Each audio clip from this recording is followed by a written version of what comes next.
Okay, welcome to lesson 7. So we started off talking about the relationship between two quantitative variables. We put them into scatter plots, and then we calculate the correlation coefficient. Now that line that I've been kind of doodling over the scatter plot, now we're going to figure out how that's calculated. Because there's an official way, besides, my eyeballing it. So simple linear regression. Simple because there's one line. So a common goal when we are exploring two quantitative variables together is to describe that relationship with a mathematical model. So basically fit a line to it and use that line to describe the relationship. So we use what we call the least squares regression line. And we can use that to estimate the change in the response variable that can be explained by an explanatory variable. And so definitely people will use this line to make estimates or predict. So once you have this relationship modeled, people like to use this to say, hey, maybe I have, a student with a 3.5. What in high school, what do I predict their college GPA would be based on, the model we have? So here, the least squares regression line, we want to find a line that best fits. So you're not just going to go, this line, that line fits the best. It's not going to be that simple. There's that one that looks pretty good. There's that, and there are so many different lines that we could fit. But at the end, there's going to be one line that fits the best. And by best, I mean it's going to be simultaneously closest to all of the points at once. And that's the line we want. We want that line that fits best. So that's called our least squares regression line. And it's going to, throw back to that. It's not quite the y equals mx plus b, but it's extremely similar. We use a y hat is equal to a plus bx. So b is our slope and a is our y-intercept. And it models the relationship between x and y. So what happens when this is calculated? We minimize the sum of the square differences. You do not have to calculate this. I know this looks very, very scary. But what it does is it takes all of these distances between the points and the line. And because some distances will be negative and some will be positive, they're squared. So they're all positive. And it finds the line that makes these distances simultaneously the smallest. And there's some calculus involved. If you're into calculus, awesome. If you're not, don't worry. We're not going to use the calculus itself. We're just going to use the result. So what we're doing, we're just making the line as simultaneously close to all of the points at once. So here's my regression equation, just the parts. So this first is a y hat. So see this little caret on top? That's called a hat. So y hat is equal to a plus bx. So y hat is the expected value for y, or the predicted value for y, given a certain value of the explanatory variable. A is going to be our y-intercept. So it's the predicted value for the response when the explanatory variable is equal to 0. Sometimes that'll make sense. Sometimes it won't. We'll talk about that. B is going to be our slope. So the amount that the response variable changes by for each 1 unit increase in the explanatory variable. And then x is just the value of interest for the explanatory variable. So maybe we want to predict the college GPA for a student that has a high school GPA of 3.6. We'd plug 3.6 in for x. So how to calculate these? So our y-intercept is going to be y bar minus b times x bar. And then b is going to be our correlation coefficient times the standard deviation of the y values divided by the standard deviation of the x values. So remember for slope, way back in the day, we're like, oh, it's the change in y over the change in x. Y over x.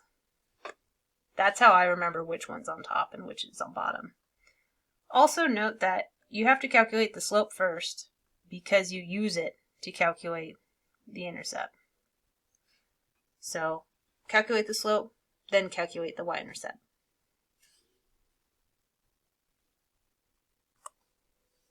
So we're going to go ahead, we're going to do this for our high school example. We have a bunch of information from here. So x bar, it means, okay, this is x, this is y. I took all the high school GPAs, calculated the average. The average high school GPA in these 10 students was 3.55. When I calculate the standard deviation of those 10, I get a 0.303. Then for, that's a horrible y. Then for college GPA, took the average of those 10, got 3.44 standard deviation, and then we took the correlation coefficient between the two variables. So 0.82-ish, that's pretty high. So now we have everything that we need to calculate the line. So remember, we're going to get the slope first, then the intercept. So B is going to be equal to our correlation coefficient times the standard deviation of y over the standard deviation of x. So 0.817. And things to note, most of these numbers are rounded. So it might come out a little differently if you plug all of this table into a calculator and get an exact value. By 0.288 divided by 0.303. And I'm going to round it 2 places past the decimal, about 0.78. So then my second step, I'm going to find my y-intercept, and that's y bar minus b times x bar. So no order of operations, you have to do your multiplication before you do your subtraction. Otherwise things go sideways. So 3.44 minus, I like to put parentheses just to remind me to do that, about 0.78 times 3.55. I'll get something like 3.44 minus 2.769. I'm going to round to 2 places again, about 0.67. So I calculated both parts now. Now I need to go ahead and put it all together. So y hat is equal to 0.67 plus 0.78 times x.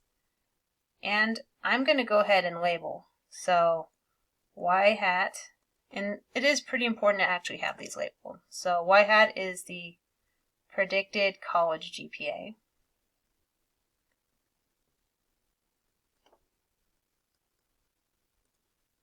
And x is high school GPA. And I'm going to abbreviate it HS GPA. So there we go. This third step here, that would be our answer for this. So interpreting the least squared regression line. So we really value interpreting the slope, because interpreting the slope helps actually talk about the relationship between the two variables. So for a 1 unit increase in x, whatever the explanatory variable is, this is what we predict is going to happen to the y. So if it's positive, we predict that the response variable is going to increase. If the slope is negative, we think that the response variable will decrease. If you have a slope of 0, we don't think that the response variable will change at all if you change the explanatory variable. So really, really important, these two. It's like the least squared regression line estimates for every 1 point increase in explanatory variable. So you need to make sure that you have this in context. Whatever the explanatory variable is, what does it mean increasing it by 1 unit? We predict the response variable will either increase or decrease, or not change, by however many units like that the response variable is in on average. Then we have interpreting the intercept. So I'm going to specify the y-intercept.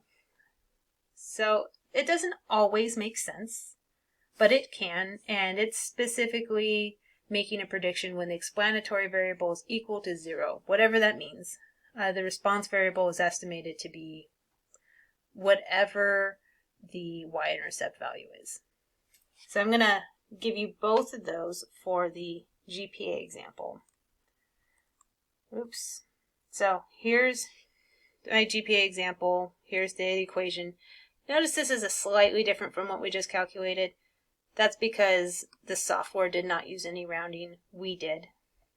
So for slope, for each additional 1.0 increase in high school GPA, because that's what it means to increase high school GPA by 1, college GPA is expected to increase by 0.78. Then for our y-intercept here, for students with a high school GPA of 0, this doesn't make sense probably. At this particular college, I would wager that none of their first-year college students had a high school GPA of 0. So if you have a high school GPA of 0 at this college, the least square regression line estimates they would have a 0.69 college GPA. This doesn't make as much sense because a high school GPA of 0 really doesn't make sense for a first-year college student. Obviously, there are folks who do alternative things like homeschooling and whatnot, but if you go to a conventional high school and get a GPA of 0, chances are you're not going to be admitted to many colleges.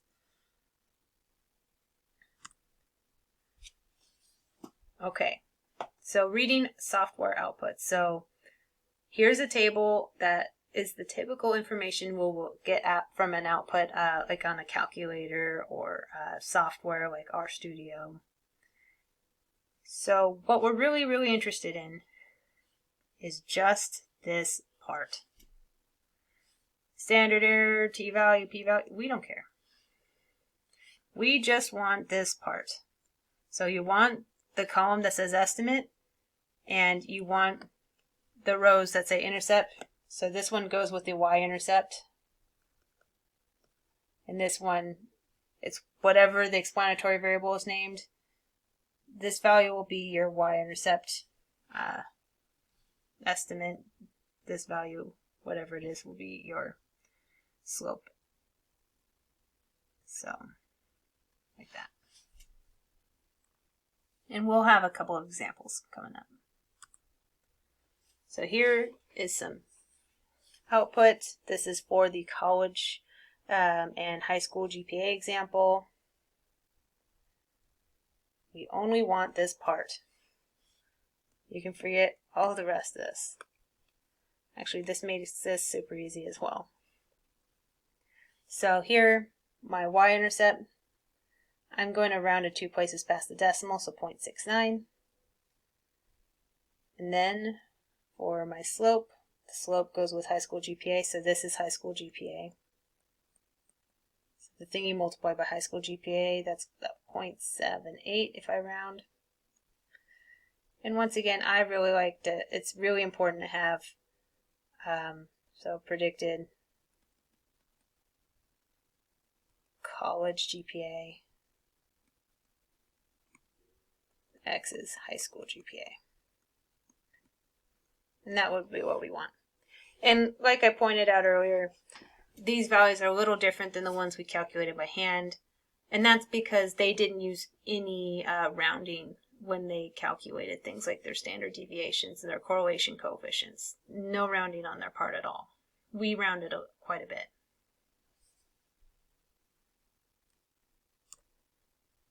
And then what I wrote over, here's this output. So be careful, there's line reg y equals b plus ax and line reg y equals a plus bx. Make sure you're using this one, otherwise it's easy to goof up. And then you plug in a here and then b there, and there you go. It has that equation for you. And there's a button here. You should be able to check out how to do that, especially with a small data set like our GPA example with 10 data points. Big data sets with like 100 or more, you probably don't want to use your calculator. So some fun facts about the least squares regression line is it's absolutely really important to be to have the correct variable as explanatory and the correct as response, because otherwise the line is not going to fit correctly. So the slope and the correlation coefficient always have the same sign. So if you have a line with a negative slope, your correlation coefficient will also be negative, and vice versa. If it's positive, they'll both be positive. The least squares regression line always passes through this specific point, the x bar, y bar. So, and that's by design. The way we calculate it that way, we force the least squares regression line to pass through the average for both of the x and y. And once again, you don't want to fit a line to two variables that don't have a linear relationship. If you have a curved relationship, fitting a line is a bad idea. It's not going to work out well.